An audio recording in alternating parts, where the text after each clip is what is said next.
So now let's get to the main event. I chuckled when I saw this.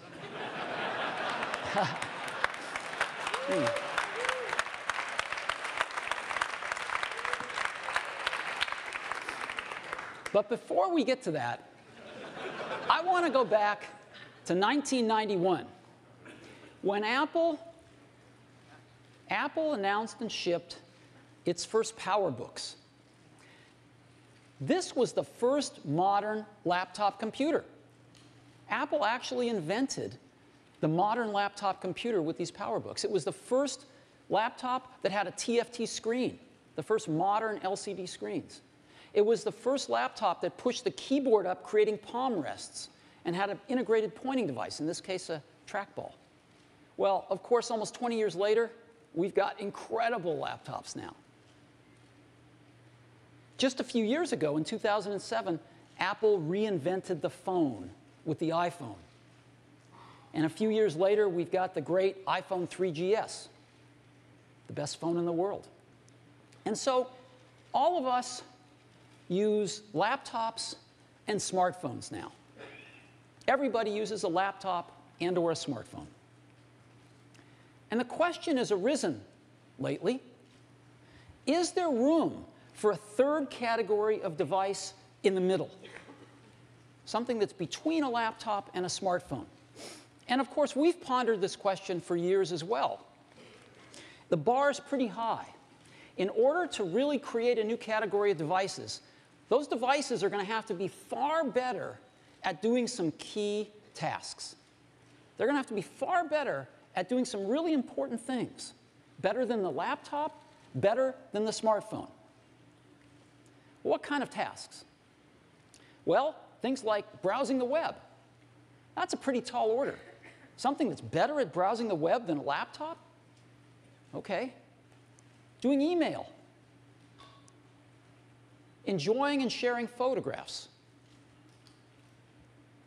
Video, watching videos.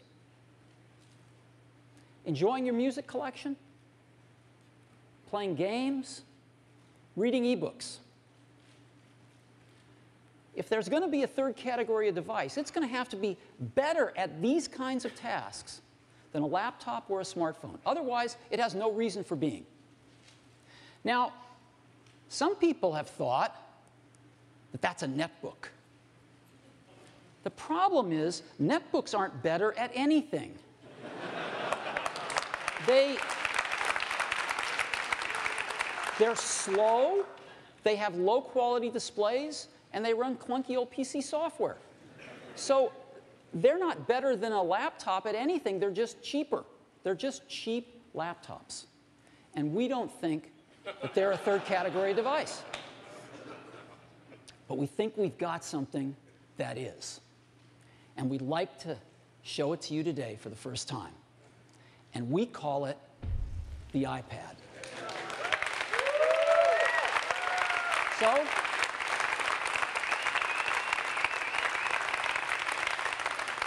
let me show it to you now. This is what it looks like. I happen to have one right here. That's what it looks like. Very thin. Looks just like this. So, just give you a little overview. It's very thin. And you can change the background screen, the home screen, to personalize it any way you want. People put their own photos on it, I'm sure, but we ship a few, and you can make it anything you want. And what this device does is extraordinary. You can browse the web with it. It is the best browsing experience you've ever had. It's phenomenal to see a whole web page right in front of you, and you can manipulate with your fingers. It's unbelievably great. Way better than a laptop. Way better than a smartphone. And you can turn iPad any way you want. Up, down, sideways. It automatically adjusts however you want to use it.